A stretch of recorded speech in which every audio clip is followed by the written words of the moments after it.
Welcome to day 2. Today I'm going to have a chat with Phil over breakfast.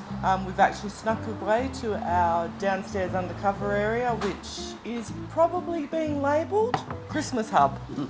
We seem to do a lot of Christmas entertaining down here more than any time of year, but it is a lovely space to entertain in. Hello Phil, good morning. Morning.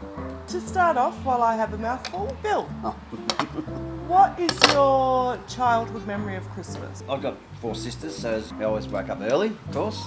And then there was Santa left stockings, so we did the whole stocking thing, and then it was a big breakfast with the whole family together, mum and dad and all us kids. And there was presents under the Christmas tree that weren't there yesterday, so... Wonder how they got Yeah, there. wonder how they got there. We'd all be waiting for after breakfast before we could open these presents. So that was fun memories, so it was a good time. And did you get together with extended family as well? Yeah, later that day or into Boxing Day, we'd get with aunties and uncles and cousins. They all lived close by back in those days, not like today when everyone's spread out everywhere. I did bust Dad one morning delivering my stocking, playing Santa, and had to fake it then for the next 5 years till I let it slip that I actually knew he was Santa after another fun Christmas. But our Christmas usually was stocking in the morning, then breakfast, then we would go to church, then we would usually go to my auntie's place in Willoughby for Christmas lunch with my mum's sister, brother and his wife, my grandmother, because my parents were the only ones on that side that had children. So Willoughby is very fondly cemented in as part of my Christmas. Then as my family got older, we did every second year we would do a family Christmas. One fond childhood Christmas memory I've got is probably my dad's last Christmas with us. So this one year we went out to my sister and her husband's farm at Trundle, and they lived on like 2,000 acres or something, and there was an old school on the property. The guys went and cut down a pine tree from the school. That Christmas in particular was so much fun. Then we got married. We did. Before we get into our favourite Christmas memories, for us I guess being in ministry in Wagga, which is rural New South Wales, was a pretty significant impact on Christmas for a few years. Most of that was good. Made for interesting Christmas days, but it was good. Then we lived in Perth away from family for 6 years, and that has definitely impacted some of our Christmas family traditions for now. What's your standout memory for those early years? Well, I remember the December babies. We had 2 very close to Christmas, so they were interesting times. New babies, Yes. Gracie and then Jake. Yes. Yeah. And Jacob was the 17th, so he's the week before Christmas.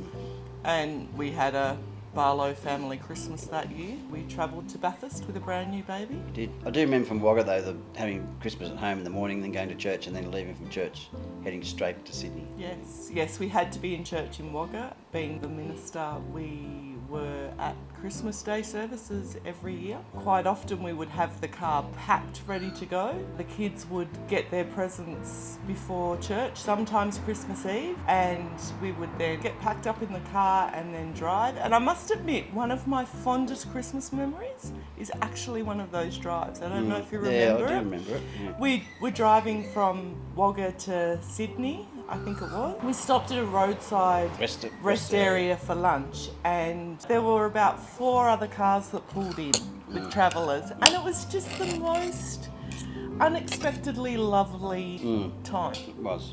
We were all comrades in arms travelling on Christmas Day. Yeah, that was really good. What would be some of your fondest Christmas memories with us as a family? When the kids were little, it was a lot of fun. Yeah, just all decorating the house and the tree and putting up the lights and all that sort of stuff was always special. So did you have to get used to Christmas Karen style? I think it sort of developed as we got married and started doing it. I think we created It's our always own. going to be there though. We sort of created our own. We actually bought our first Christmas tree together before we got married, Forgotten that. when you were living in Jono's house. That's right. We had a cute little kitten who... Climbed the tree.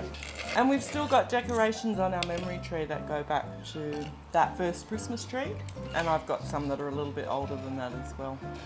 I actually really enjoy Christmas now. I think over the years, especially our time in Perth, and we were in Asquith for a couple of years as youth pastors, and we would do Christmas Eve open house. Granted, those ones usually finish with The Princess Bride.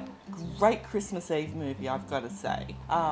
And a very, very early Christmas Day morning by the time we kicked everybody out. But out of that little moment in time has now almost come a tradition that our kids love, which surprised me how much they love it. Open house on Christmas Eve, Yeah, so when Phil's not working Christmas, which quite often he does, and I guess that's a good thing of COVID this year. He should have been at work, but due to being away for 6 months, he's not, so yay us, we win that one. We get to have open house, and we just open it to our church family and friends. Have people pop in, just hang out for a while and take a deep breath before we go into the madness of lots of food and lots of people on Christmas Day. That's a really cool thing that's come up over the years. Our Christmas Day is pretty cool, really. Because we lived in Perth for 6 years, we were on our own, we would quite often have another family over or get together with people sometime around Christmas. I didn't realise until Phil just said, you did Christmas breakfast as a kid. Part of this breakfast is actually bacon and eggs on the barbecue before church. Kids get stockings to this day. I know they're adults, and now Alistair gets one as well. So it's just something a little bit fun. The kids get their stockings, and then we go to church, come home, and then sit down and do our presents. Now, lots of people think I'm mean making my children wait till after church. They manage, and together we decided we wanted to make Jesus the priority this morning before the presents. Then we move down here, and Phil starts lighting the wood-fired oven, and we then have a very late lunch. So we usually put out a cheese platter and nibblies and just hang out down here. It'll be good this year. Ali's a little bit older, so we'll all take it in turns chasing him around the backyard because he's discovered the whole backyard now. Eventually have lunch, and it's usually the crowning glory is a glazed ham and lots of dessert. Then we roll on to just picking lunch for dinner, or if in the mood, we all do pizzas in the oven because it's already lit and it's there and all of that. Sometimes we play games down here, but it's just a real chill day. We have made a rule. Inspired by a friend, we're now doing every 0 and 5. So this year is a family year, and then in 2005 is a family year where I would expect my children to be home for Christmas, to be together as a family, but every other year they're free to do their own thing. They know what goes on at our house. That won't change, well, except for the years that we're going to go and have a white Christmas. What's your favourite thing that you're looking forward to for this year? Just having all the family together, and it'll be exciting to see Ali. He's 2 now, so he's just had a birthday and he knows how to unwrap presents now, where last year he didn't really know what was going on. What? And have our kids around us. It was unexpected to have Grace home this year. Yeah. Anyhow, I think we're done, and tomorrow I am going to be sharing with you my shortbread recipe. We've got a chat with the kids coming up later in the week, a bit more cooking, and probably Christmas Eve we might just have a bit of a chat about Christmas food here in Australia and what's on the table at our house. If you liked what you saw today, why not hit the like and subscribe button? Hit that little bell so you will be notified of our next Christmas special upload, because I'm doing 7 in a row, so this is day 2. We've got 5 to go. As always, thanks for joining us. Merry Christmas, and we'll see you tomorrow. Bye. If you liked what you saw, why not check out the Christmas 2020 playlist or the video just for you. Until next time.